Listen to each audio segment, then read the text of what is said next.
আশা করি আপনারা সবাই ভালো আছেন। আজকে আমি আলোচনা করব 46তম বিসিএস প্রিলির গণিত অংশের প্রশ্নের সমাধানগুলো নিয়ে। প্রথম যে প্রশ্নটি ছিল যে নিচের কোন ভগ্নাংশটি 2/3 হতে বড়।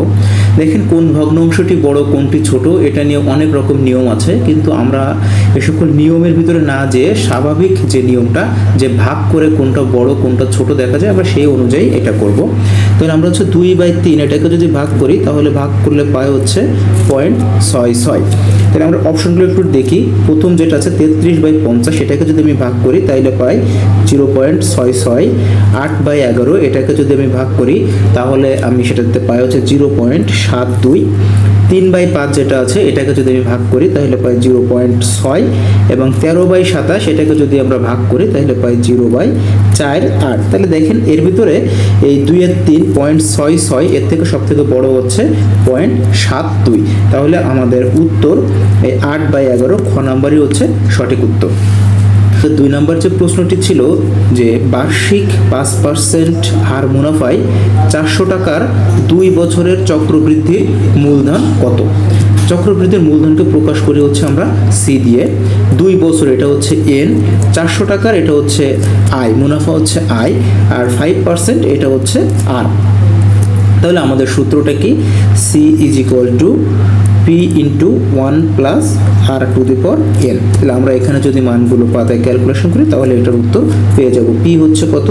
400, 1 প্লাস আর হচ্ছে 5 যেহেতু পার্সেন্ট আছে, নিচে হচ্ছে 100 এবং এন এর মান হচ্ছে স্কোয়ার। আমরা এখান থেকে কাটাকাটি করতে পারি হয় 20, তাহলে হয় হচ্ছে 400 এবং এখানে যদি আমি যোগ করি তাহলে আমার আছে 21/20 এবং স্কোয়ার। এটাকে আমরা সহজে কীভাবে ক্যালকুলেশন করতে পারি? 400 গুণ যেহেতু স্কোয়ার আছে 21/20 গুণ 21/20। দেখুন 20 এইটা কাটা যায়, তাহলে আমার এখানে থাকে 441, যেটা আমার আছে হচ্ছে খ নম্বরে। তাহলে এটার উত্তরও খ, সঠিক উত্তরটা হচ্ছে খ। আমার 3 নম্বরে যে প্রশ্নটা ছিল 100 হতে বড় দুইটি পূর্ণ সংখ্যার যোগফল 300 হলে সংখ্যা দুইটির অনুপাত কত। দেখুন এটা আমরা যদি অপশন টেস্টের মাধ্যমে খুব সহজেই করতে পারি। কিভাবে? আমার প্রথম অপশন আছে কি 1:9। তাহলে আমরা ধরি একটা সংখ্যা হচ্ছে 1x আর একটা সংখ্যা হচ্ছে 9x। তাহলে দুইটা সংখ্যার যোগফল বলছে কত? 300। আমরা এখান থেকে x এর মান বের করতে পারি হচ্ছে 10 দিয়ে ভাগ করলে 300 ভাগ হচ্ছে 10 সমান আসে কত? 30। তাহলে x এর মান আসে 30। তাহলে একটা সংখ্যা আমার এখানে কত? 30, আর একটা সংখ্যা হচ্ছে 270, যেটা কি আমার 100 থেকে কিন্তু বড় হয়নি। তাইলে প্রথম অপশন হবে না। দ্বিতীয় যে অপশনটা আছে একটা যদি আমার হয় 2x আর একটা হচ্ছে 5x সমান হচ্ছে 300। যেহেতু হচ্ছে আমার 5 আর 2 7 দিয়ে 300কে কাটাকাটি করা যায় না, সেহেতু আমার এই অপশনে দেখার দরকার নাই। 3 নম্বর অপশন হচ্ছে 2:3। তাইলে আমার একটা সংখ্যা হবে হচ্ছে 2x, একটা সংখ্যা হবে হচ্ছে 3x। এই দুটোর যোগফল হচ্ছে 300। তাইলে 5x সমান হচ্ছে 300, x ইজ ইকুয়াল টু আমার আসে হচ্ছে 60। তাইলে আমরা দেখি 2x একটা সংখ্যা আসে কত? 120, আর 3x একটা সংখ্যা আসে কত? 180। তাহলে 120 এবং 180 দুইটাই কিন্তু আমার 100 থেকে বড়, এবং 120 আর 180 যোগ করলে আমরা পাই কত? 300। তাহলে আমাদের অপশন গ সাথেই আমাদের এটা মিলে গেছে। তাহলে আমাদের উত্তরটা হবে হচ্ছে অপশন গ 2:3। পরবর্তী যে প্রশ্নটা আছে যে x² - 7x + 12 less than equal to 0 এর সমাধান সেট কত। তো আমরা খুব সহজেই x² - 7x + 12 less than equal to 0 এর সমাধান মানে এটার উৎপাদকে বিশ্লেষণ করতে পারি। x² - 4x - 3x + 12 less than equal to 0। তাইলে x কমন নিলে x - 4, এখান থেকে 3 কমন নিলে x - 4 less than equal to 0। তাইলে আমরা পাচ্ছি x - 4 এবং x - 3 less than equal to 0। আমরা এখন এইটুকু বুঝতেছি যে আমার উত্তরটা আসবে কত? 4 এবং হচ্ছে 3। কিন্তু দেখেন অপশানে আমার কিন্তু দুইটা আছে। ফার্স্ট ব্র্যাকেট দিয়ে লেখা আছে 3,4 এবং থার্ড ব্র্যাকেট দিয়ে লেখা আছে 3,4। এখন আমার এখানে বুঝতে হবে যে ফার্স্ট ব্র্যাকেট এবং থার্ড ব্র্যাকেট কথাটির অর্থ কি। উত্তর যে 3,4 হবে এটুকু আমরা শিওর, এখন ব্র্যাকেট কোনটা হবে সেটা দেখতে হবে। এখন আমরা একটু মনে রাখবো, যদি আমরা এটাকে ফার্স্ট ব্র্যাকেট দিয়ে লিখি তার অর্থ হচ্ছে 3 এবং 4-এর মধ্যে যে সংখ্যাটুকু আছে সেটুকুই হবে উত্তর। তাহলে 3 এবং 4-এর মধ্যে আমার আসে কি 3.1, 3.2, এই যে সংখ্যাগুলো আছে এগুলো হবে হচ্ছে উত্তর। আর যদি আমি 3,4 এটাকে থার্ড ব্র্যাকেট দিয়ে লিখি, তার অর্থ হচ্ছে 3 এবং 4 সহ এর মধ্যে যে সংখ্যাগুলো আছে। তো যেহেতু আমার এখানে লেস দেন ইকুয়াল টু 0-র কথা বলছে, ইকুয়ালের কথা বলছে, মানে কি হইতে পারে 4ও হতে পারে, এবং 3 এবং 4-এর মধ্যে যে সংখ্যাগুলো আছে সেগুলোও হতে পারে। এটা সংখ্যা রেখার মাধ্যমে খুব সুন্দরভাবে দেখানো যায়, যেটা আমার চ্যানেলে অন্য একটি ভিডিওর মাধ্যমে এটা ডিটেলস দেখে নিতে পারেন। তাহলে আমার এখানে উত্তরটা হবে হচ্ছে 3, 4, যেটা হচ্ছে আমার থার্ড ব্র্যাকেট দিয়ে লেখা আছে। তার মানে আমার 3 এবং 4 সহ এর মধ্যে যে সংখ্যাগুলো আছে সেটা হবে এর উত্তর। পরবর্তী প্রশ্নটা যেটা আছে আমরা একটু দেখি। x² + y² + z² = 2, xy yz + zx = 1, তাহলে এটার মান কত? এইটাকে যদি আমরা সূত্রে বসাই তাহলে এটা কি লিখি? x² + 2 দুগুণে 4xy + 4y², ঠিক একই রকমভাবে পরেরটা হচ্ছে y² + 4yz + 4z², তারপর এটা আছে z² + 2 দুগুণে 4zx + 4x²। আমরা এখন এটাকে যদি একটু সুন্দর করে লিখি, দেখেন আমি একটু অন্য কালারে দেখাই। আমার x² আছে, y² আছে এবং z² আছে। তাহলে এটাকে আমি এক জায়গায় লিখি, x² + y² + z², এই তিনটাকে লিখি এক জায়গায়। তারপরে আমরা একটু দেখি, আমার এখানে আছে 4xy, 4yz এবং 4zx। আমরা এখান থেকে একবারে 4 কমন নিয়ে xy + yz + zx, তাহলে আমার থেকে গেল কি কি? থেকে গেল 4y², 4x² এবং 4z²। আমি এখান থেকে 4টা কমন নিয়ে লিখতে পারি x² + y² + z²।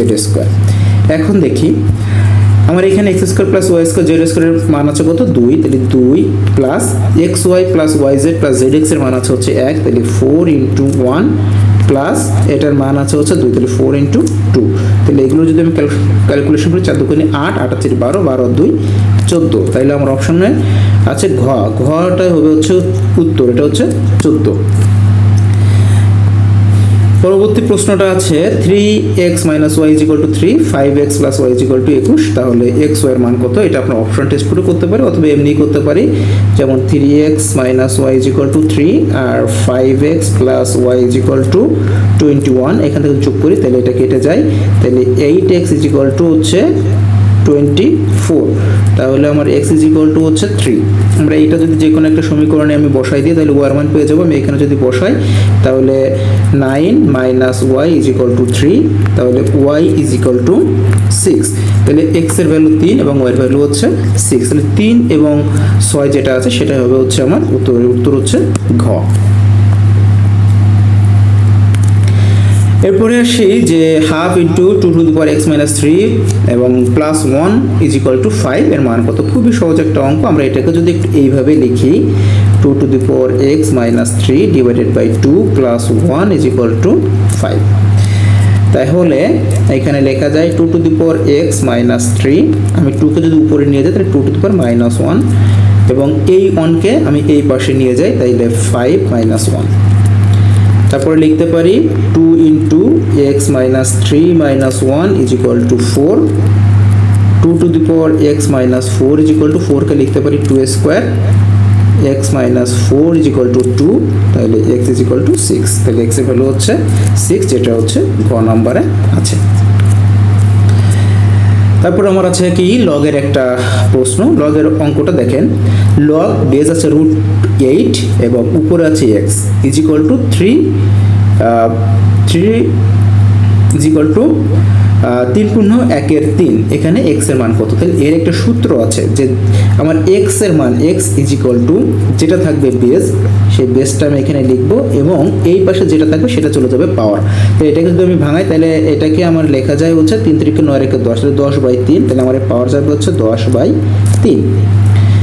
তাহলে আমি এবার এটাকে একটু লিখি, 8 রুট যদি উঠে দিই তাহলে থাকে হচ্ছে হাফ ইন্টু হচ্ছে 10/3 = এখান থেকে 2 থেকে আমরা কাটতে পারি, তাইলে 8⁵/3। আমরা 8টাকে লিখতে পারি 2 × 8টাকে লিখতে পারি 2⁻³ পাওয়ার হচ্ছে 5/3। তাহলে এইখান থেকে আমার এই 3 কেটে গেল, 2⁵ 2⁵ ইজ ইকুয়াল টু হচ্ছে 32। তাহলে 32 হচ্ছে ক নম্বরে, আমার উত্তরটা হবে হচ্ছে ক 32। তারপরে প্রশ্ন হচ্ছে 1 হতে বড় 1000-এর মধ্যে কতগুলো সংখ্যা আছে যারা 16 দ্বারা বিভাজ্য নয় কিন্তু 30 দ্বারা বিভাজ্য। বলছে যে 16 দ্বারা বিভাজ্য নয় কিন্তু 30 দ্বারা বিভাজ্য। তাহলে আমরা প্রথমে বের করি যে 16 আর 30 দ্বারা কারা কারা বিভাজ্য আছে, তারপরে বের করব যে শুধু 30 দ্বারা কারা বিভাজ্য আছে। তাহলে 16 আর 30-এর লসাগু যদি আমরা করি, 16 আর 30-এর লসাগু 240, এটা একটু করে নেবেন 240। তাহলে আমরা যদি 1000-কে 240 দিয়ে ভাগ দিই তাহলে পাই 4 পয়েন্ট সামথিং, তার মানে 4। তাইলে আমার 16 দ্বারা বিভাজ্য 30 দ্বারা বিভাজ্য সংখ্যা আছে মোট কয়টা? 4টি। তাহলে 16 দ্বারা বিভাজ্য সংখ্যা আছে আমার 4টি। এখন আমি বের করি যে শুধু 30 দ্বারা বিভাজ্য সংখ্যা আছে কয়টা। তাহলে 30 দিয়ে যদি আমি ভাগ করি তাহলে আমার এখানে আছে 33 পয়েন্ট সামথিং। তার মানে আমার 30 দ্বারা বিভাজ্য সংখ্যা আছে 33টি, আর 16 দ্বারা বিভাজ্য, 16 এবং 33 উভয় দ্বারা বিভাজ্য আমার 30 দ্বারা বিভাজ্য সংখ্যা আছে 33টি, আর 16 এবং 30 উভয় দ্বারা বিভাজ্য সংখ্যা আছে 4টি। তাহলে আমি যদি 33 থেকে এই 4 দ্বারা 4 বিয়োগ করি তাহলে থাকে হচ্ছে 29। তাহলে এই যে 29টি সংখ্যা, এই 29টি সংখ্যা শুধুমাত্র 30 দ্বারা বিভাজ্য, যেটা 16 দ্বারা বিভাজ্য নয়। তাহলে এইখানে দেখেন সঠিক উত্তর হচ্ছে 29, সেটা হচ্ছে আমার অপশনে নাই। তাহলে সঠিক উত্তর হবে হচ্ছে 29, আমার অপশনে নাই। পরে যে প্রশ্নটা হচ্ছে একটি সিলিন্ডারের বৃত্তীয় তলের ব্যাসার্ধ 2 সেন্টিমিটার, উচ্চতা হচ্ছে 6 সেন্টিমিটার, তলগুলির মোট ক্ষেত্রফল কত? আমার বিষয়টা হচ্ছে এরকম, যদি আমি একটা সিলিন্ডার আঁকি তাহলে এটার বলছে যে বৃত্তীয় তলের ব্যাসার্ধ হচ্ছে 2 সেন্টিমিটার, এই ব্যাসার্ধ হচ্ছে 2 সেন্টিমিটার, এটা হচ্ছে 2, আর এর যে উচ্চতা এটা হচ্ছে 6। আমরা জানি সমগ্র তলের ক্ষেত্রফল সমান হচ্ছে 2πr আর প্লাস এইচ। জাস্ট সূত্রটা পাতায় দিলে হচ্ছে 2π, আর এর মান কত? 2, আর এর মান 2 প্লাস এইচ এর মান হচ্ছে 6। তাহলে যদি আমি এখান থেকে করি 2π2 ইন্টু হচ্ছে 6 আর 2 8, তাহলে 8 দুগুণে 16, 16 দুগুণে 32, তাহলে 32π হচ্ছে আমার উত্তর হচ্ছে খ।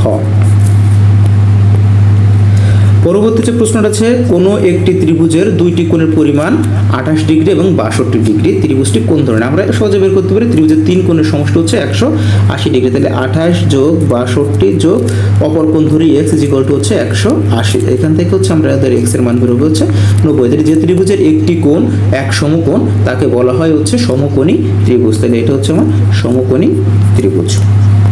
পরবর্তী প্রশ্নটা হচ্ছে যে 4 সেন্টিমিটার বাহু বিশিষ্ট বর্গক্ষেত্রের লিখিত বৃত্তের ক্ষেত্রফল কত? আমাদের প্রশ্নটা হচ্ছে এরকম যে একটা বর্গক্ষেত্র যার প্রত্যেক বাহু দৈর্ঘ্য হচ্ছে 4 সেন্টিমিটার, এবং এই দ্বারা যে অন্তর্লিখিত যদি আমি একটি বৃত্ত অঙ্কন করি তাহলে এই যে বৃত্তটা, আমার ভিতরে যে বর্গক্ষেত্রটা আছে এর প্রত্যেকটা বাহু দৈর্ঘ্য হচ্ছে 4 সেন্টিমিটার, প্রত্যেকটা বাহু দৈর্ঘ্য হচ্ছে 4 সেন্টিমিটার। এখন আমার বলছে যে এর ক্ষেত্রফল বের করতে, আমরা জানি বৃত্তের ক্ষেত্রফল হচ্ছে পাই আর স্কোয়ার। তাহলে আমার এই যে বৃত্তটা, এই বৃত্তের ব্যাসার্ধটা বের করতে হবে। তাহলে এই বরাবর যদি আমি টানি তাহলে এটা হচ্ছে কি বর্গক্ষেত্রের কর্ণ, আমরা বর্গক্ষেত্রের কর্ণ সমান জানি √2a। তাহলে √2 এবং হচ্ছে a কত? বর্গক্ষেত্রের প্রত্যেক বাহু দৈর্ঘ্য হচ্ছে 4, তাহলে আমার এটা আসছে 4√2। তাহলে এটা কি টোটাল কর্ণের দৈর্ঘ্য, কর্ণ মানে এই বৃত্তের ব্যাস। তাহলে ব্যাসার্ধ সমান একে যদি আমি 2 দিয়ে ভাগ করি তাহলে সেটা পাবো কি ব্যাসার্ধ। তাহলে 2√2 হচ্ছে এর ব্যাসার্ধ। তাহলে পাই আর স্কোয়ার হচ্ছে 2√2। তাহলে এটাকে যদি আমি ক্যালকুলেশন করি তাহলে পাই 8। তাহলে 8π হবে হচ্ছে এটার উত্তর, 8π বর্গ সেন্টিমিটার, যেটা আমার 1 নম্বরে আছে, এটা হচ্ছে এর উত্তর। পরে আসি CONIC শব্দটির অক্ষরগুলো নিয়ে গঠিত বিন্যাস সংখ্যা কত? তাহলে আমার এখানে মোট অক্ষর আছে কয়টা? মোট অক্ষর আছে দেখেন 5টা। CONIC মোট অক্ষর আছে 5টা, তাহলে 5 ফ্যাক্টোরিয়াল। আমার একই অক্ষর আছে কয়টা? 2টা। C আছে 2টা, C আছে 2টা, তাহলে নিচে হচ্ছে 2 ফ্যাক্টোরিয়াল। এটা কিন্তু আমি ক্যালকুলেশন করি 5 ফ্যাক্টোরিয়াল লেখা যায় 5 × 4 × 3 × 2 × 1, আর 2 ফ্যাক্টোরিয়াল লেখা যায় 2 × 1। তাহলে আমার এই 2 কেটে যায়, উপরে থাকে 3 × 4 = 12, 5 × 12 = 60। তাহলে এর ভিন্ন সংখ্যা হবে হচ্ছে কত? 60। ভিন্ন সংখ্যা হবে হচ্ছে 60। এবং আমাদের সর্বশেষ যে প্রশ্নটা আছে যে একটি থলিতে 5টি নীল বল, 10টি সাদা বল এবং 20টি কালো বল আছে, দৈব চয়নে একটি বল তুললে সেটি সাদা হওয়ার সম্ভাবনা কত? তাহলে আমরা এখানে লিখতে পারি যে আমার মোট বল আছে কতটি, 5, 10 এবং 20, তার মানে 30, 35টি। এর মধ্যে যদি আমি একটা বল তুলি তাহলে সেটা সাদা হওয়ার সম্ভাবনা কত? তাহলে আমার সাদা বল আছে সাদা বল আছে 10টি, তাহলে 10 ভাগ 35, তাহলে সাদা হওয়ার সম্ভাবনা যদি কাটাকাটি করি 5 দিয়ে, 5 দুগুণে 10, 5 7 35, তাহলে 2/7, তাহলে আমার সাদা হওয়ার সম্ভাবনা আছে 2/7। তাহলে সাদা না হওয়ার সম্ভাবনা, সাদা না হওয়ার সম্ভাবনা হচ্ছে 1 বিয়োগ 2/7, তাহলে সেখান থেকে যদি বিয়োগ করি তাহলে আমার আসে 5/7, তাহলে সাদা না হওয়ার সম্ভাবনা 5/7, যেটা আমার আছে খ নাম্বারে, এবং এটাই এর উত্তর। এরপর যদি আপনারা কোনো অঙ্কটা না বুঝে থাকেন তাহলে একটু কমেন্টে জানাবেন, আমি চেষ্টা করব আরও সুন্দরভাবে বুঝিয়ে দিতে। এই ভিডিওটি যদি আপনাদের কোনো উপকারে এসে থাকে তাহলে সাবস্ক্রাইব করে পাশে থাকবেন।